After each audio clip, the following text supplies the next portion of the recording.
A continuación nos acompaña el doctor Ricardo Consuegra con la ponencia Manejo de la depresión resistente. El doctor Ricardo es médico y cirujano de la Universidad de Antioquia, especialista en psiquiatría de la Universidad Pontificia Bolivariana, docente del posgrado de psiquiatría en Remington y de la maestría en psicoterapia y el posgrado en psiquiatría de la Universidad Pontificia Bolivariana. Actualmente se desempeña como psiquiatra en el servicio de hospitalización del Hospital Mental de Antioquia y en los servicios médicos de Ecopetrol. Bienvenido. Muy buenos días a todos. También nos va a acompañar en la charla el doctor Diego García. Él es médico también de la Universidad de Antioquia y está haciendo actualmente la residencia con nosotros acá en el segundo año, de acá de Remington. ¿Por qué hablar de depresión resistente a tratamiento a un público donde la mayoría de los asistentes son médicos generales? Resulta que la posibilidad de que nuestros pacientes puedan acceder a consulta especializada por psiquiatría en países como Colombia es limitada. Tenemos más o menos 2.3, 2.5 psiquiatras por cada 10.000. Más o menos tenemos una relación de 2.000 psiquiatras en el país. Los 2 psiquiatras no vamos a alcanzar a ver los pacientes que realmente necesitan ayuda en psiquiatría. Entonces, ¿qué necesitamos? Necesitamos cualificar a los médicos de cuidado primario, que son ustedes, para abordar los trastornos, como por ejemplo el trastorno depresivo, que tiene una alta prevalencia, los trastornos de ansiedad, y así nosotros también poder estar tratando a los pacientes que en algún momento van a tener aún la enfermedad mucho más grave.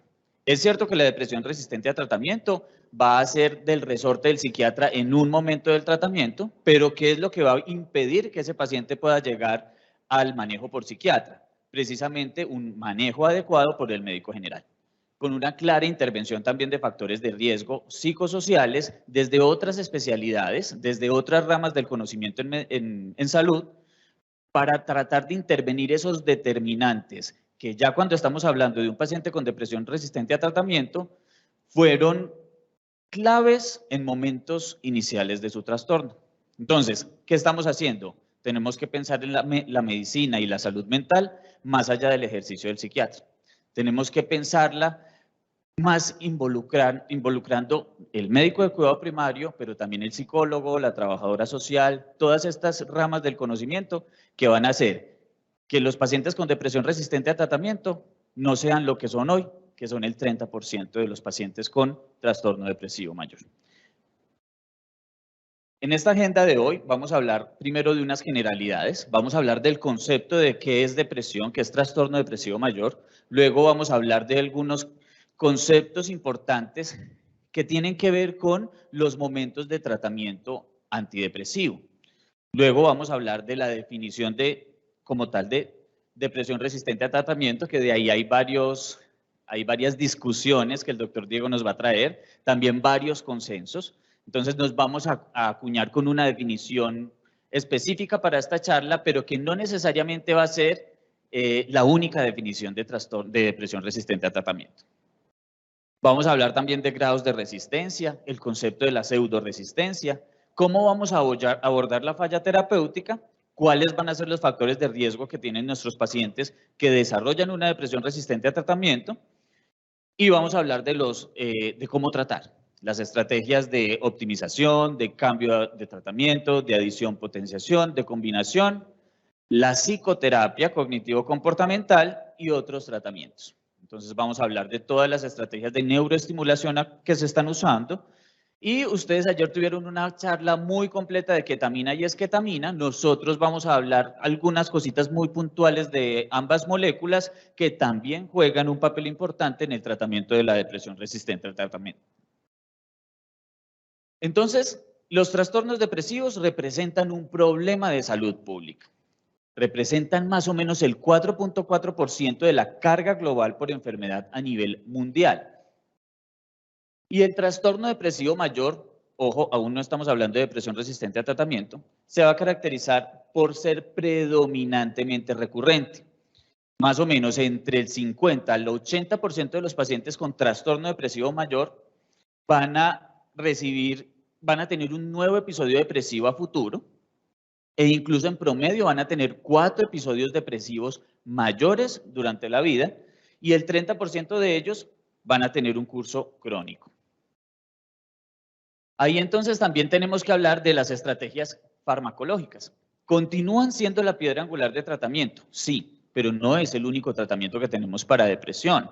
Y si nos transportamos a algunos de los estudios como básicos, claves en la terapia antidepresiva, que es el STAR-D, ahí nos estamos remontando al año 2006, pero todavía lo seguimos estudiando desde el primer momento que empezamos a estudiar antidepresivos, encontramos que las tasas de respuesta a un primer ensayo de antidepresivos son moderadas, 40%, 50%, el mejor 60%. Y la remisión solo será lograda en una minoría de pacientes. Y entre más ensayos con terapia antidepresiva, peor van a ser las respuestas. O sea, se van generando como una resistencia, pero más allá que resistencia, una refractariedad. Ahí hay una discusión semántica, ¿cierto? ¿Hasta qué punto vamos a hablar de depresión resistente a tratamiento o depresión refractaria a tratamiento? Algunos puristas dicen, miren, no podemos hablar de depresión resistente a tratamiento porque realmente no hay unos mecanismos de resistencia desarrollados a nivel cerebral contra los psicofármacos o contra las estrategias de neuroestimulación, ¿cierto? Las neuronas siguen siendo iguales, no están generando como, por ejemplo, las bacterias, la beta-lactamasa y todos estos mecanismos de resistencia antimicrobiana. No, estamos hablando ahí más es de una refractariedad. Entonces, algunos autores dicen, debemos hablar es de depresión refractaria a tratamiento más que de depresión resistente a tratamiento. Pero el término más comúnmente usado en el mundo es depresión resistente a tratamiento. Por eso esta charla se llama así, depresión resistente a tratamiento. Tal vez por la traducción del término en inglés, que ahí no hay tanta discusión sobre este tema de la resistencia. Dentro de los trastornos depresivos hay que tener también una clara diferenciación, y es que una cosa es la depresión mayor unipolar y otra es la depresión unipolar y otra es la depresión bipolar. Nos vamos a centrar en la depresión unipolar. El trastorno depresivo recurrente va a estar sobre el abordaje del trastorno depresivo mayor. La depresión bipolar es otra condición distinta. Entonces, los pacientes con depresión mayor unipolar son aquellos que han padecido por lo menos de un episodio depresivo mayor sin antecedente de manía o hipomanía y se caracteriza por la presencia de 5 o más de los siguientes síntomas por 2 semanas.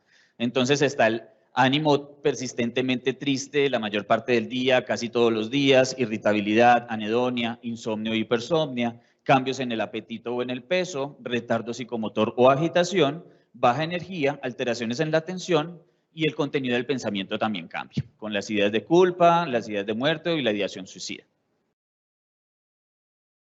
Y el objetivo actual del tratamiento en la depresión mayor unipolar es alcanzar la resolución completa de los síntomas depresivos y así lograr un retorno en la funcionalidad y la calidad de vida. Hace muchos años en psiquiatría el objetivo era lograr respuesta. O sea, era lograr una mejoría parcial de síntomas. Hoy en día, en depresión, lo que buscamos es una resolución completa de síntomas y retorno de funcionalidad. Ahora, el doctor me transportaba cuando estaba hablando de las demencias y de los diagnósticos inadecuados de los pacientes con trastorno neurocognitivo mayor, y me trae un término que los psiquiatras más antiguos usaban, que era la pseudodemencia depresiva. La pseudodemencia depresiva existe, la vemos todos los días en los consultorios. Pacientes que tienen una depresión, que tienen un importante deterioro cognitivo, que son adultos mayores y que el médico de cuidado primario o de otras especialidades o incluso de psiquiatría dice, hacemos entonces la operación aritmética de paciente adulto mayor, deterioro cognitivo, alteración en funcionalidad, igual demencia. No, tenemos que hacer un abordaje adecuado para decir, posiblemente ese paciente adulto mayor le va a ir muy bien con mirtazapina. Y va a quedar uno divinamente y va a decir el que salvó de la demencia A, porque había un diagnóstico previo mal hecho. Dentro de las definiciones, entonces vamos a hablar algunos conceptos. Entonces, transportémonos a esta imagen. Aquí el paciente está normal, ¿cierto? Está sin síntomas.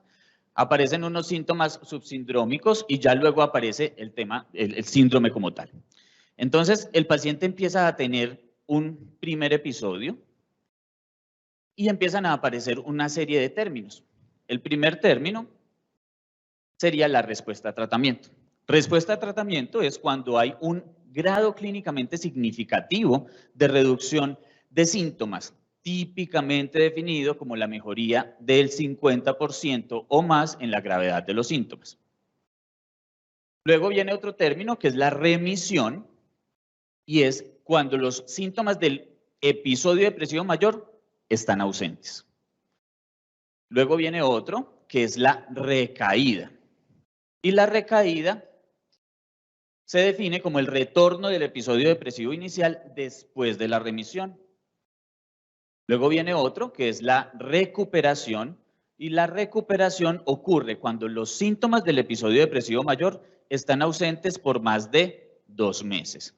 Clínicamente, la recuperación y la remisión son iguales. La diferencia es el tiempo. Aún no tenemos un biomarcador que nos permita diferenciar aquellos pacientes que están en remisión versus los que están en recuperación. Entonces, lo que estamos usando ahorita es solo el tiempo, la línea de tiempo. Si ha pasado más de 2 meses, estamos hablando de que el paciente se ha recuperado. La recurrencia la vamos a definir como el desarrollo de un nuevo episodio depresivo después del inicio de la recuperación.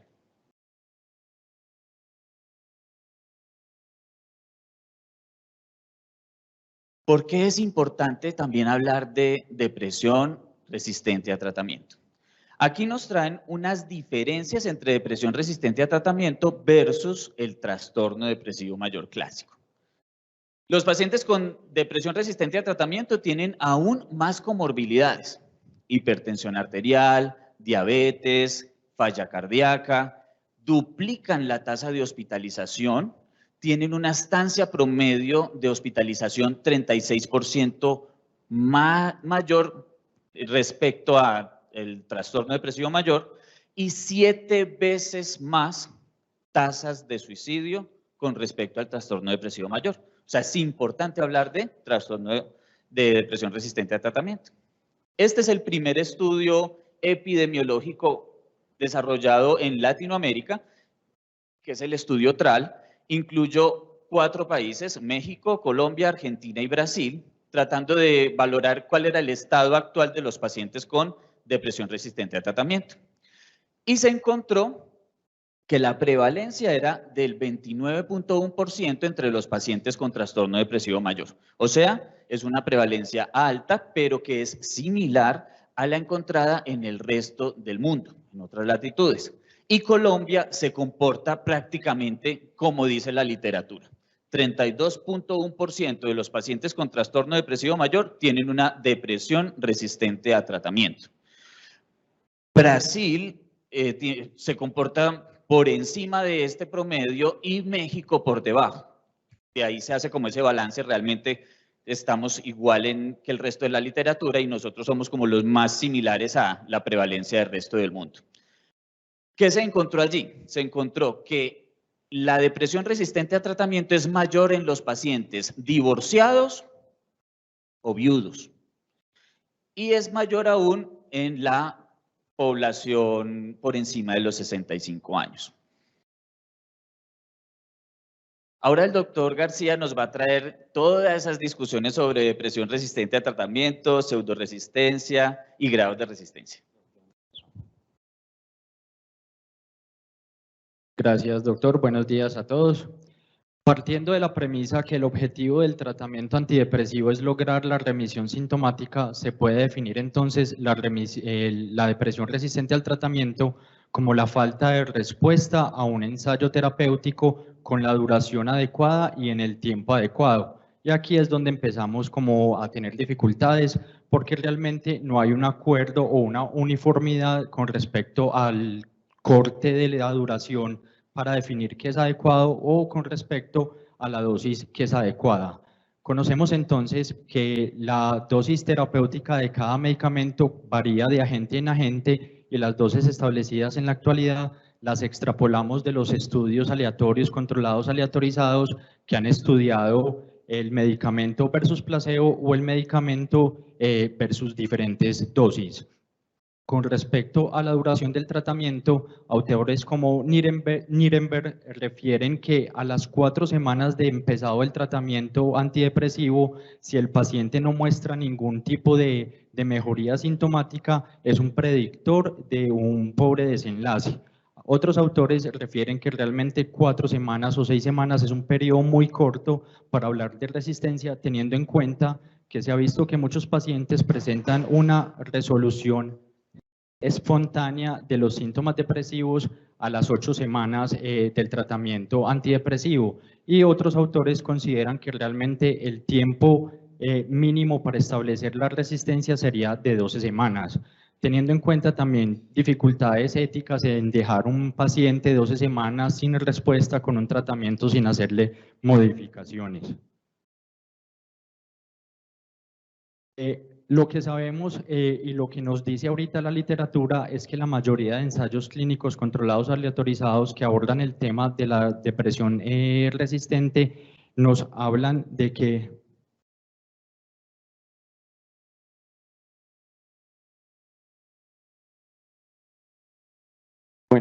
la mayoría de estudios actualmente entonces toman como el corte para sus criterios diagnósticos 2 ensayos terapéuticos sin respuesta o sin mejoría, haciendo la salvedad que no hacen diferencia entre si hay necesidad de cambiar la clase o la familia de los antidepresivos.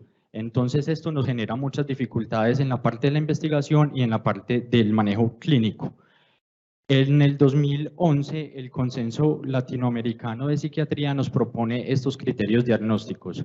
El primero habla acerca del diagnóstico. Como mencionaba el doctor, es muy importante tener claridad en que realmente estamos tratando un paciente con depresión bipolar. Entonces nos sugieren estar reevaluando frecuentemente con una entrevista estructurada el diagnóstico del paciente, porque si tiene una depresión bipolar o un trastorno de personalidad, posiblemente ahí no vaya a tener respuesta a los antidepresivos. El segundo criterio habla de que entonces el punto de corte para ellos es 2 ensayos terapéuticos con diferentes antidepresivos de diferentes familias o de diferente clase y por un mínimo de 6 semanas, como lo establecido a grandes rasgos para definir que hay una resistencia.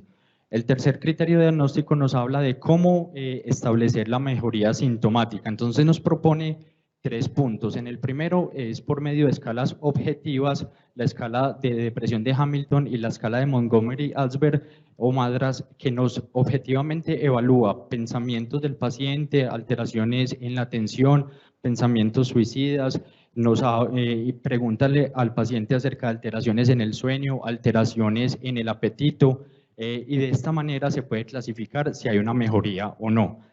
La otra opción para evaluar la mejoría del paciente es la opinión del clínico, del médico tratante, que evalúa el relato de la entrevista del paciente, o apoyado o no en las escalas anteriormente mencionadas, o también nos propone que es preguntarle al paciente qué tanta mejoría ha tenido en el tiempo a partir de este tratamiento antidepresivo, que se le puede decir, bueno, ¿usted qué tanto siente que ha mejorado? Yo he mejorado un 50%, un 30%.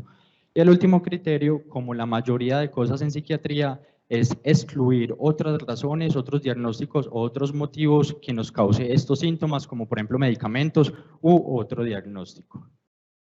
Hay que tener en cuenta diferenciar qué es un respondedor parcial o una falta de respuesta al tratamiento. Entonces, un paciente que no responde o no respondedor es aquel que presenta una insignificante o nula respuesta al tratamiento antidepresivo, mientras que el respondedor parcial es aquel que sí muestra una mejoría sintomática, pero sin alcanzar el umbral de remisión. Es importante porque los respondedores parciales típicamente se han clasificado como una respuesta entre el 25 y el 50% de los síntomas y, como mencionaba el doctor, tienen mayor riesgo de suicidio, de recaídas, de ausentismo laboral y otras complicaciones. Se considera que la evaluación prospectiva de la mejoría es una forma más rigurosa y más acertada de evaluar la mejoría, porque preguntarle al paciente, bueno, hace 10 años que tomó la fluoxetina, ¿cómo le fue? ¿Si se la tomaba? ¿Qué mejoría tiene? Nos puede dar un sesgo de memoria que no nos permite evaluar pues, esta respuesta. Diferenciar entre cronicidad y resistencia. El término cronicidad nos habla también de tiempo y nos habla de la duración de los síntomas en el paciente. La cronicidad se puede dar debido, por ejemplo, a fallos en la adherencia o incluso por la resistencia. La resistencia sí nos habla de la dificultad de manejar el tratamiento del paciente independiente del tiempo. Y como bien explicó el doctor, las diferencias entre recurrencia, recaída o resistencia como tal.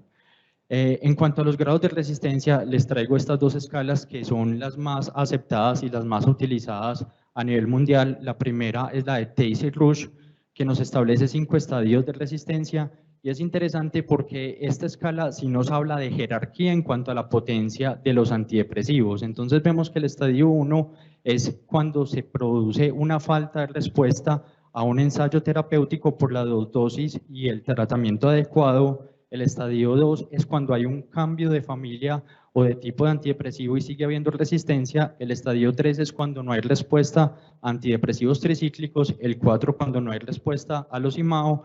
Y el quinto estadio es cuando no hay respuesta al TECAR, que es como la última pues, opción. La de la derecha es la escala que utilizan en el Hospital General de Massachusetts, que no tiene esa jerarquización de la potencia antidepresiva y nos habla que nos pueden dar un punto de evaluación cuando hay una falta de respuesta a un ensayo terapéutico con un antidepresivo. Nos dan 0.5 puntos por cada fallo en la optimización de la dosis, optimización de la duración del tratamiento o cuando se produce un aumento o una combinación de tratamientos antidepresivos y no hay respuesta. Y 3 puntos cuando finalmente el paciente necesita TECAR. Obviamente, a mayor puntaje es mayor el grado de resistencia. La pseudoresistencia es un concepto muy importante porque se dice que es la falta de respuesta a un tratamiento inadecuado. ¿Qué nos puede dar entonces una pseudoresistencia? La falta de adherencia al tratamiento. Es muy importante que le pregunten a sus pacientes directamente, ¿usted cómo se está tomando la medicación? ¿A qué hora se le está tomando? ¿Cuándo se le está tomando? Puede que el paciente se vaya los fines de semana para la finca y no se lleve la medicación, entonces ahí hay un fallo en la adherencia.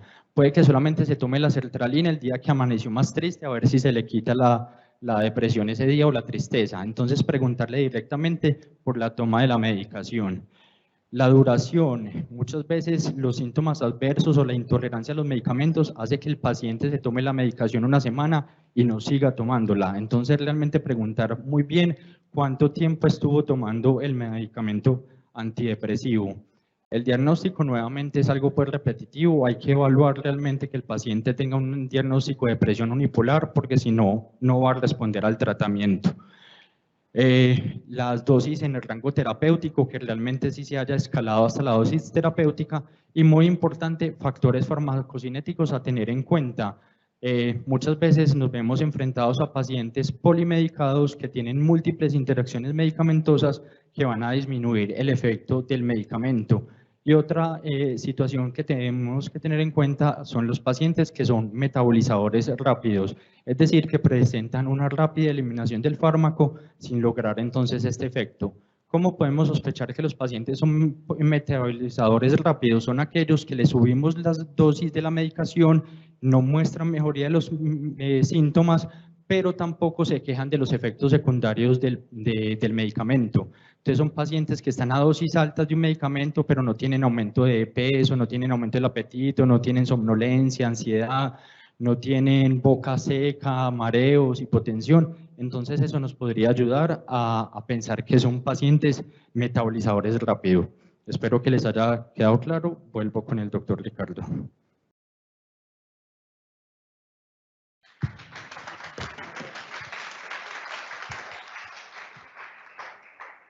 Bueno, entonces vamos a continuar. Para el abordaje de la falla terapéutica tenemos que hacernos varias preguntas. ¿Ha sido tratado de manera adecuada? Como decía el doctor Diego, el tiempo adecuado, la dosis adecuada. Entonces son cosas que tenemos que hacernos preguntas antes de rotular al paciente como aquel paciente que padece de una depresión resistente a tratamiento. ¿Tiene el diagnóstico correcto? Básico. Si el paciente no está mejorando con la terapia antidepresiva, reevalúe el diagnóstico. Mire si lo que usted está intentando tratar como una depresión unipolar no sea una depresión bipolar. Entonces trate de indagar, trate de nuevo hacer la entrevista, de hablar con familia, de buscar si hay algunos elementos que nos hagan pensar de que haya tenido una hipomanía o una manía previa. Y más en contextos como el contexto local, donde tenemos en lugares como el suroeste o como la antigua Gran Antioquia prevalencias de enfermedad bipolar de hasta el 6%. Sin embargo, vemos que cada vez más algunos investigadores expertos en enfermedad bipolar empiezan a cuestionar el diagnóstico de TAP2 e incluso empiezan a decir posiblemente el TAP2 no sea un TAP, sino que haga parte del espectro de la depresión. Pero eso es una discusión que está ahorita muy caliente y que todavía para nosotros no la asumimos. Está en curso todas estas investigaciones para saber si ese TAP2 se comporta más como el paciente con el trastorno del espectro de depresión o como el paciente bipolar 1, ¿cierto? Entonces eso todavía falta, pero hasta ahora con lo que tenemos de la nosología diagnóstica actual, incluyendo el DSM-5 revisado, todavía estamos hablando de TAP2. Entonces, buscar si tiene el diagnóstico correcto. Descarte que no sea una enfermedad bipolar, descarte de que no tenga ansiedad comórbida, ¿cierto? De que la ansiedad comórbida también es una de las condiciones que ensombrece el tratamiento. Y lo otro, un trastorno de la personalidad, ¿cierto? Paciente con trastorno límite de la personalidad, que tenga unos síntomas depresivos muy circunstanciales, con esa dificultad para el manejo, para gestionar sus emociones, y que se presenta en la entrevista como un cortejo sintomático de una depresión. Pero entonces tiene que buscar todo eso porque posiblemente este paciente con un trastorno límite de la personalidad se va a mejorar es con otras estrategias. ¿Ha tenido en cuenta el espectro de síntomas depresivos y su comorbilidad para la decisión de tratamiento farmacológico? Existen 40 síntomas en depresión, ¿cierto? Hay que buscarlos. Si no los buscas, no los encuentras. Con ese menú de los 40 síntomas en depresión, tengo que perfeccionar mi decisión de tratamiento, teniendo en cuenta también otros factores. El uso de otros medicamentos, la edad del paciente, las aprobaciones de la molécula para esa población a la que voy a intervenir. Entonces, con ese menú de síntomas, yo ya logro saber cuál es la estrategia terapéutica que mejor le va a servir al paciente. Entonces, si es una depresión con síntomas somáticos, pienso en un dual, pienso en una duloxetina, o pienso en este paciente que tiene tanta alergia, pienso en un bupropion, siempre y cuando no sea muy irritable, porque si es muy irritable, lo voy a poner más irritable con el bupropion. Entonces, todas esas características que tengo que empezar a valorar en los pacientes. ¿Ha sido adherente al tratamiento y lo ha tolerado? El doctor Diego lo explicó muy bien. Hay que preguntar adherencia. Y no solo al paciente, porque el paciente también intenta quedar bien en la entrevista. O sea, el paciente te va a decir, sí, claro, doctor, yo me lo tomo todos los días a las 8 de la mañana, después de lavarme los dientes, Indague con los familiares. ¿Es esto cierto? O después hace una llamada a la familia, si no están en la consulta, para poder saber realmente qué está pasando con los medicamentos. Y considere los factores farmacocinéticos que el doctor Diego explicó muy bien. Hablemos de factores de riesgo para depresión resistente a tratamiento. Entonces, esos factores de riesgo los podemos dividir unos factores biológicos muy específicos que vamos a ver al final y otros que tienen que ver también con la situación donde se ha desarrollado el paciente. Si ha sido sometido a situaciones de violencia, abuso, maltrato, matoneo, si viene de una población donde hubo un desplazamiento forzado por situaciones de violencia, si fue abusado sexualmente en su niñez, todo eso va punteando para predecir la posibilidad de que este paciente vaya a tener una depresión resistente al tratamiento o la tenga en el momento. Y otras cosas muy importantes ahí en ese estudio son el trastorno de ansiedad comórbido. Trastorno de ansiedad comórbido puntúa alto para depresión resistente al tratamiento. Todos los que les traigo tienen un significado estadístico importante, según el estudio. Ideación suicida actual también es otro de los factores. No respuesta al primer antidepresivo recibido. Características melancólicas de la depresión. Y unos factores como biológicos que son la disminución de los niveles de GABA en la corteza occipital y cingulada anterior, polimorfismos genéticos, polimorfismos que tienen que ver con el transportador de serotonina y con los receptores de serotonina. También polimorfismos, otro tipo de polimorfismos y polimorfismos funcionales incluso. Pienso yo que ahí está el papel de los neurofisiólogos, neuropatólogos que están aquí sentados, y es que empiecen a brindarnos aún más luces de lo que nosotros hoy aún estamos diagnosticando a partir de la nosología. Y es una crítica a la psiquiatría, ¿cierto? Una crítica a la psiquiatría actual. Nosotros nos toca hacer diagnósticos a partir de la presentación clínica, pero cada vez más lo que estamos viendo es la reunión de nuevo entre el psiquiatra y el neurólogo. ¿El futuro cuál va a ser? Igual al pasado. El neurólogo y el psiquiatra eran una misma persona. Entonces, en los libros de historia de neurología, ustedes encuentran, ahí un poquito pues como mi fuga de ideas, que muchos neurólogos fueron los responsables de muchos diagnósticos actuales. Y esos neurólogos no eran neurólogos, eran psiquiatras. Entonces va a depender de dónde vayas a leer. Entonces lo que va a pasar es, el futuro va a ser, ¿vamos a ser los mismos? Sí, muy probablemente nosotros como psiquiatras tenemos ese reto, y es volver a hablar de la neurofisiología y poder empezar a hablar de que todos los hallazgos que nosotros tenemos, podemos decir, no, es que él tiene una enfermedad por mutación del tal gen, que cursa con anedonia, aplanamiento afectivo, pero pues ahorita todavía con la nosología. Dentro de los factores de riesgo para depresión resistente a tratamiento, de los más importantes es el trastorno de ansiedad comórbido. En este estudio realizado por el grupo del doctor Mauricio Fava, se encontró que el NNT necesario para un paciente con trastorno depresivo mayor era de 6, ¿cierto? Tenía que exponer a 6 para lograr la mejoría de 1. Pero cuando hay ansiedad comórbida, se duplica a 12, un NNT de 12, y si la ansiedad es severa, el NNT es de 24. Entonces, tenemos que ponerle mucha atención a la ansiedad comórbida, porque la ansiedad comórbida es la que nos va a ofrecer dificultades en el tratamiento del paciente con trastorno depresivo mayor. Más factores de riesgo: mayor duración del episodio sin haber recibido tratamiento farmacológico, inicio del primer episodio depresivo a edades extremas, inicio del episodio depresivo en la perimenopausia, adversidad en la infancia que ya habíamos hablado, y también van a impactar negativamente en la respuesta al tratamiento la coexistencia con enfermedades neurodegenerativas, neurovasculares e incluso autoinmunitarias. Y pueden limitar el alivio de los síntomas la presencia de enfermedad coronaria, endocrinológica, pulmonar, migraña y cáncer. E incluso hay algunos medicamentos que también van a interferir con la mejoría clínica, como el tratamiento con interferón. Hay menos evidencia con los esteroides, sí hay evidencia con isotretinoína. Ese paciente joven de dermatología que está con isotretinoína, pero que tiene un diagnóstico de depresión, hay que abrir los ojos y hay que hacerle algunas recomendaciones a dermatología.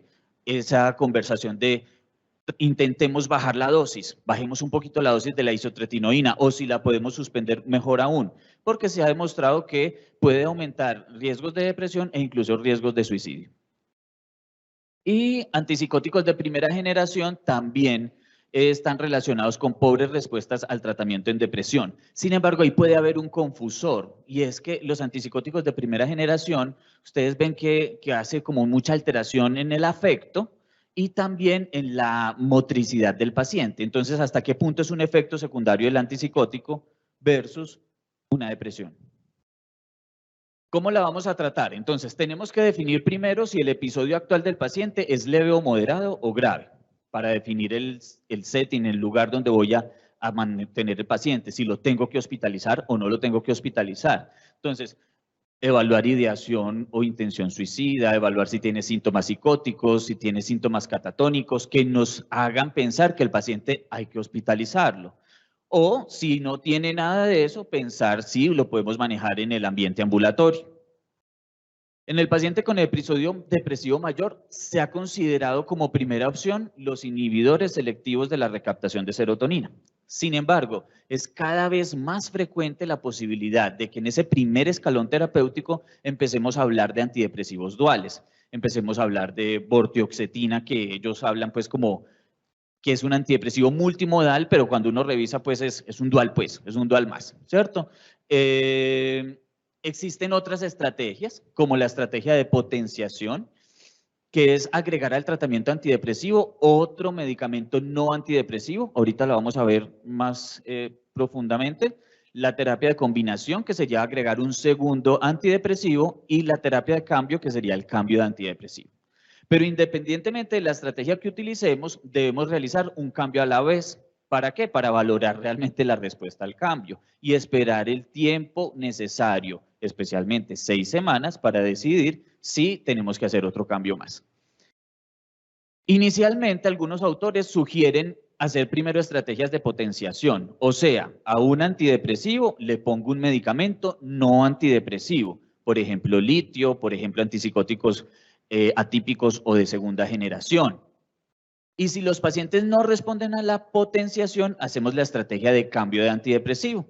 O sea, administramos monoterapia con un nuevo antidepresivo, agregamos psicoterapia y si falla, considerar estrategias de neuroestimulación cerebral. La psicoterapia yo la pienso más como nos sugieren las guías NICE, y es hacer psicoterapia desde el episodio depresivo moderado. O sea, desde ahí incluso empezar a hacer psicoterapia. Y el leve, pues se hace psicoterapia solito, pero psicoterapia tiene que estar acá. Este es el consenso latinoamericano que nos traía el doctor Diego más temprano, y este algoritmo nos habla precisamente de algunas maneras de abordar la depresión resistente. Entonces, tenemos un episodio depresivo mayor que tiene una respuesta parcial no progresiva por 6 semanas, ¿cierto? O sea, medio mejoró, pero se estancó. ¿Qué tengo que hacer? Optimizo la dosis. Si estoy usando escitalopram 10 miligramos, subo a 20, fluoxetina 20, subo a 40 o 60. Y espero otras 4 semanas, pero si no logro respuesta con esa estrategia de aumento de dosis, ellos sugieren sustituir por un antidepresivo de otra familia, iniciar con un antidepresivo dual si no se ha utilizado y considerar psicoterapia. Ahí hay un cambio con otras perspectivas, como las perspectivas de las guías francesas que dicen primero potenciación, ¿cierto? Entonces ellos están haciendo es optimización de dosis y cambio. Lo otro es, si no hay remisión en 12 semanas pese a la optimización de dosis, cambie, sustituya por un antidepresivo de otra familia. Luego viene la terapia de, si por ejemplo no mejoró, si no tuvo respuesta por 4 semanas con el cambio del antidepresivo, haga una terapia de potenciación, ¿cierto? Aquí lo que estamos viendo y que terapia de aumento es una traducción inadecuada de augmentation, es potenciación, ¿cierto? Entonces aquí estamos hablando de potenciación con litio, con hormona tiroidea que tiene muchas discusiones, y con otro antidepresivo o con un antipsicótico de segunda generación. Si no hay respuesta, considere uso combinado con tricíclicos o terapia electroconvulsiva con anestesia y relajación. Los tricíclicos de los primeros antidepresivos, buenos, buenísimos, ¿cierto? Para la depresión, pero los efectos secundarios tan marcados que tienen los tricíclicos y la pobre tolerancia que tienen los tricíclicos los han relegado a una tercera línea de tratamiento. Igual historia con los IMAOs que no tenemos disponibles en Colombia. Entonces, la estrategia de optimización. Primera línea, de nuevo sabemos, ISRS o duales. Son de fácil consecución, bajos efectos secundarios. Segunda línea, tricíclicos y mouse. Y en caso de ausencia de remisión, elevo dosis hasta niveles de tolerabilidad adecuados y tiempo adecuado. Se pensaba que nosotros los hispanos pudiéramos tener dosis diferentes a los anglosajones. Somos más chiquitos, somos distintos. No. Realmente los estudios han demostrado que podemos manejar las mismas dosis en antidepresivos que los anglosajones. Y ahí nos hace pensar algo que yo hago en el ejercicio clínico frecuentemente, y es inicios de venlafaxina a 75 miligramos, que es como sugieren los americanos. Pero acá nos enseñan es empiece bien bajito, empiecen con 37,5. En las mujeres hago 37,5, pero en los hombres sí directo 75, ¿cierto? Que es como dicen los americanos. ¿Cómo se debe tratar? Entonces, viene otra estrategia que es la de cambio. Si la impresión clínica o el puntaje de escalas muestra mínimos cambios por un tiempo no mayor de 4 a 12 semanas luego de optimización, o sea, luego de aumento de dosis, hago el cambio. Y lo hacemos a las 4 semanas si no hay ninguna respuesta luego de optimización, entre las 2 y las 4. Y hacerlo sí o sí si lleva 3 meses que no ha alcanzado remisión. Bueno, entonces en esta estrategia de cambio hay dos discusiones, ¿cierto? Hay estudios que dicen, mire, si usted puede cambiar un ISRS por otro ISRS y le va bien. Ellos decían que hay unas tasas de respuesta del 50%, según ellos. Otros dicen, no, le va aún mejor si usted hace un cambio de una familia por otra familia. Y yo me adhiero más a esa opción de cambio. Entonces, aquí lo que dicen es, pacientes refractarios a un ISRS que fueron aleatorizados para cambiar a un antidepresivo no ISRS, como bupropión, mirtazapina o venlafaxina, les fue mejor en tasas de remisión y de respuesta que al que se les cambió a otro ISRS. En las estrategias de potenciación, aquí hay como unos pros y contras frente a las estrategias de potenciación versus las estrategias de cambio. Vimos que el consenso latinoamericano primero dice que haga cambio y después potenciación, pero lo que yo sugiero es que primero se haga potenciación y después se haga cambio. Entonces, dentro de potenciación y combinación, lo bueno es que yo no voy a perder los efectos antidepresivos que ya había conseguido con el agente de primera línea.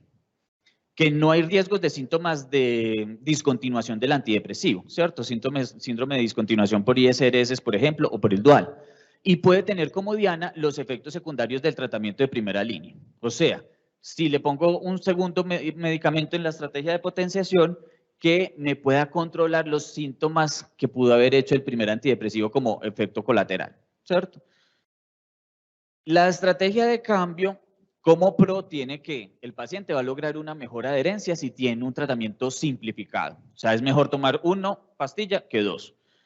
Menos riesgo de interacciones medicamentosas, resolución de efectos secundarios que se habían logrado de pronto con el primer tratamiento y posiblemente menos costo. Dentro de las estrategias de potenciación, acá se habla de un montón de cosas, unas que no sirven para nada y vamos a hablar de las que sirven. Las que sirven son los antipsicóticos atípicos, el litio y discutidamente la hormona tiroidea y algunos estimulantes. De ahí para abajo no sirven. Entonces, la potenciación con antipsicóticos atípicos. Las dosis más frecuentemente usadas con esos atípicos, ahí se las tengo. Se piensa que con quetiapina es con el que mejor les va como potenciación en depresión. Sin embargo, los estudios dicen que no hay uno más potente que otro como terapia de potenciación, sino que todos los antipsicóticos de segunda generación se comportan más o menos igual, según los estudios, según los matemáticos, pero según la experiencia nosotros pensamos más en quetiapina como potenciación. Las ventajas es la estrategia más estudiada como potenciación hasta ahora, no quiere decir que sea la mejor. Las desventajas, el tema de tolerabilidad, ¿cierto?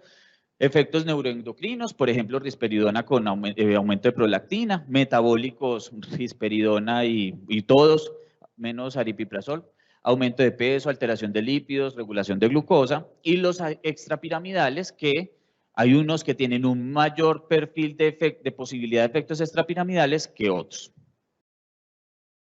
Dentro de las terapias de potenciación, el litio también se puede usar con dosis de 600 hasta 1200 miligramos día y se habla de que funciona bien cuando se está combinando litio con ISRS o litio con tricíclico, pero estos estudios son muy viejos. O sea, como ese furor del uso del litio como potenciación llegó hasta el 2006. Del 2006 para arriba, los estudios de potenciación han sido más que todo con antipsicóticos atípicos.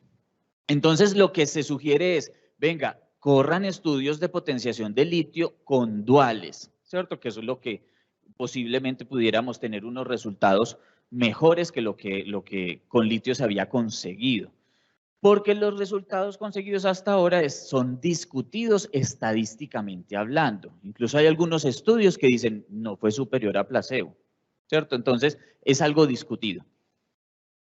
Metilfenidato. 2 estudios con metilfenidato de liberación prolongada como terapia de potenciación a ICRS dijeron que no hay tasas de respuesta o remisión estadísticamente significativas, pero que con quien sí le va bien como potenciación es con modafilino, que hay mayores probabilidades de remisión, especialmente aquellos pacientes que reportaban además de eso presencia de fatiga, somnolencia excesiva. Claro, el modafinilo les iba a ayudar.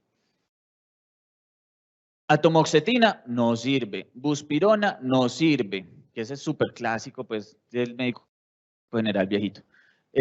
Pindolol no hay. Y se ha hablado, hay estudios que dicen, posiblemente mujeres con depresión que tienen niveles bajos de folatos, póngales el antidepresivo más ácido fólico y les va a ir, van a lograr una remisión más rápida que si no tuvieran el folato. Bueno, en combinación, se sugiere usar 2 antidepresivos típicamente con diferentes mecanismos de acción para formar un más amplio espectro antidepresivo. Hay menor riesgo de síntomas de discontinuación con las estrategias de combinación, como les había dicho, y si voy a combinar, pues no voy a combinar un ISRS más un ISRS. Eso no lo vayan a hacer nunca, eso no se ve nada bien, no le sirve para el paciente. Tampoco vayan a hacer una combinación de ISRS más tricíclicos, riesgo de síndrome serotoninérgico, ya rotaron por toxicología o van a rotar, entonces también regaño. Tampoco ISRS con IMAOs, el que trajo el IMAO de Ecuador, ¿listo? Y las combinaciones sugeridas con las que hay buenas respuestas es ISRS con bupropion, por ejemplo, o ISRS con otros agentes que actúen sobre otras catecolaminas, como dopamina y noradrenalina, historia del bupropion, ¿cierto? Y hay un metaanálisis grandecito que hablaba de que se alcanzaban 3 veces más probable la remisión en las combinaciones mirtazapina más ISRS, muy bueno, en la noche le ayuda a dormir, le ayuda a mejorar el apetito la mirtazapina, o mirtazapina más bupropion, o mirtazapina más venlafaxina, versus la monoterapia. Las dosis de mirtazapina de 15 a 30 miligramos, las ventajas es que hay buena evidencia clínica, que puede ayudar también en el insomnio, que es un síntoma frecuente en el paciente con depresión, desventajas, aumento de peso, desventajas, sedación, y la granulocitosis realmente es algo muy raro. Con hormona tiroidea, en resumen, la hormona tiroidea que probablemente sirve no está en Colombia, la que tenemos, que es T4, no habla de que realmente tenga unos hallazgos importantes en la mejoría del paciente con depresión. Ojo, esta hormona tiroidea como potenciación se usa incluso en el eutiroideo, ¿cierto? Así están descritos los estudios. No es que tiene que tener hipotiroidismo para poder ponerle hormona tiroidea, no. Incluso en el eutiroideo, lo que se dice es que se pueden alcanzar más rápido las respuestas del antidepresivo, pero que a fin de cuentas, con la hormona tiroidea que tenemos en Colombia, no. Entonces, no piensen en esa potenciación. Ayer hablaron mucho de ketamina, ¿cierto? Ya son expertos en ketamina. Pero para recordar, es una mezcla racémica, contiene porciones iguales de sus 2 enantiómeros, el S y el R, y ha sido usada principalmente como agente anestésico desde los 60s y tiene usos off-label para el manejo del dolor, para tratamiento de cefalea refractaria, la agitación y sedación en pediatría. En psiquiatría también además de los efectos antidepresivos, se ha demostrado que tiene un efecto antianedónico per se y reduce la ideación y la intención suicida. La mejoría con ketamina es muy rápida, a los minutos después de la ketamina, las primeras horas. Incluso los psiquiatras que tienen clínicas de ketamina nos describen que la mejoría no ha salido del paciente del consultorio y ya está describiendo cambios en, oiga doctor, usted realmente tiene un consultorio muy lindo, no me había dado cuenta. ¿Cierto? Como cosas así como de, realmente el cambio es muy importante. Pero ¿qué pasa? El efecto se pierde rápido. ¿Cierto? El efecto se pierde rápido. Entre más o menos los 2 y los 7 días se pierde el efecto. Depende de qué, eso parece ser que hay algo como de paciente a paciente, como más respuesta de cada uno. Y entonces uno como psiquiatra tiene que ir titulando eso. Pero las infusiones de ketamina usualmente son semanales. Se ha demostrado entonces que sirve en depresión unipolar, depresión bipolar, ideación suicida, en terapia de combinación con antidepresivos clásicos o TCAR, y no en depresión con síntomas psicóticos, es una exclusión precisamente pues como por la presentación clínica de la psicosis y por los efectos que puede dar la ketamina en ese aspecto.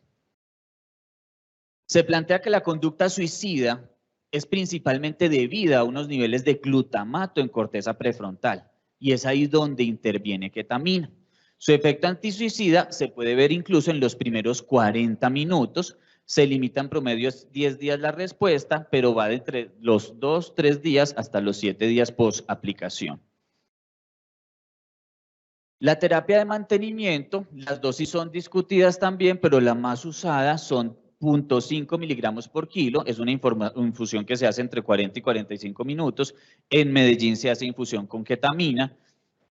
En varias ciudades se hace, en Bucaramanga hacen creo que bastante infusión con ketamina.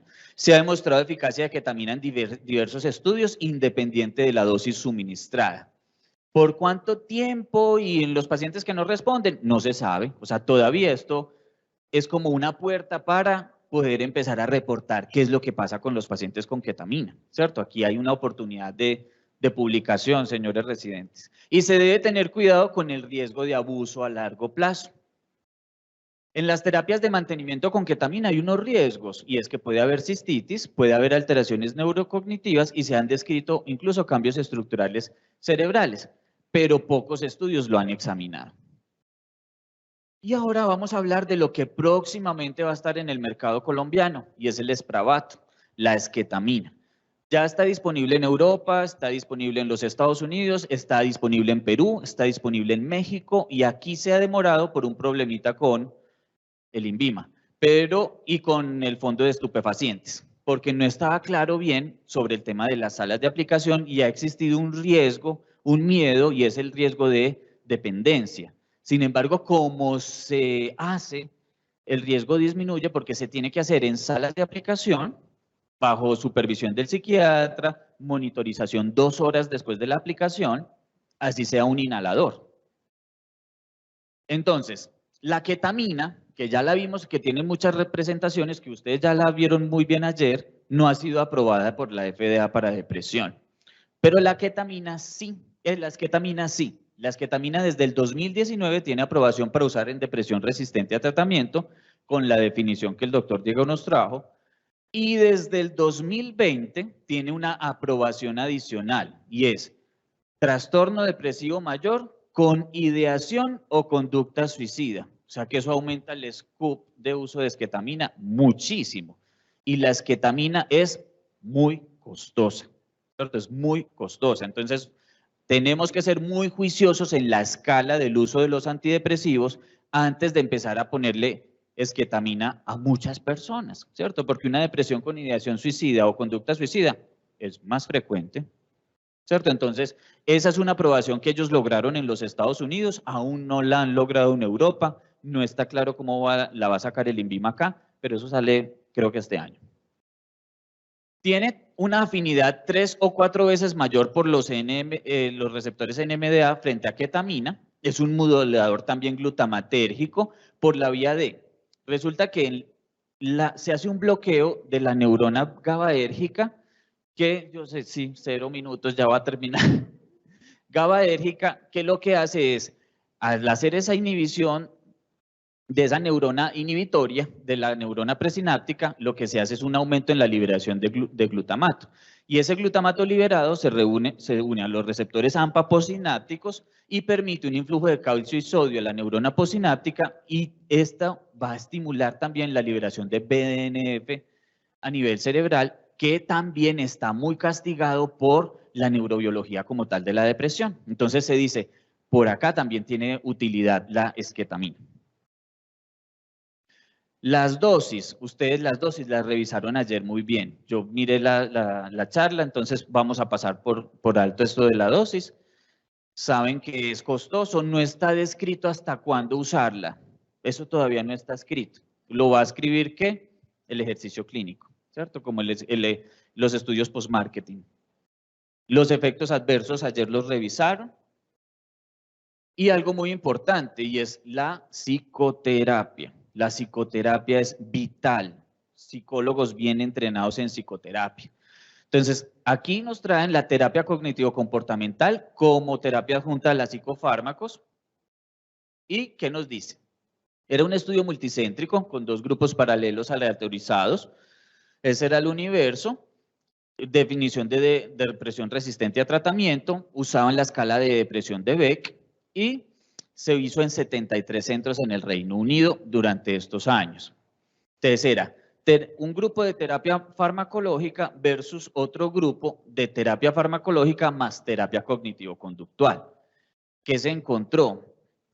Se encontró que en el desenlace primario, que era respuesta, había una mejoría en el grupo intervención, o sea, el que tenía psicoterapia, del 46% versus el 22%. Que usaban solo psicofármacos. Y en remisión del 40% en el grupo que se le hacía psicoterapia más fármacos versus 18% del grupo que solo se hacía fármacos. Entonces, la terapia cognitivo-comportamental es efectiva como terapia adjunta a la farmacoterapia, reduce síntomas depresivos, mejora calidad de vida, alcanza mejores tasas de remisión y mejoría sostenida a 12 meses, y se necesita masificar, porque por ejemplo en los Estados Unidos solo un 4% de los pacientes con depresión ha ido a psicoterapia en el último año. Y de los que van, la mayoría reciben como unas terapias ahí todas desorganizadas, no estructuradas. Entonces, otra cosa importante, nosotros los psiquiatras también estamos llamados a hacer psicoterapia. Nosotros dentro de nuestro ejercicio clínico tenemos que hacer psicoterapia, que si vamos a hacer sistémica, que si vamos a hacer cognitivo-conductual, adelante, pero tenemos que hacer, más allá de solo hacer la farmacoterapia. Ay, falta un pedacito que es la neuroestimulación. Pero bueno, estas se las dejamos entonces para después. En las charlas yo creo que las pueden compartir y ahí las pueden leer. Muchas gracias.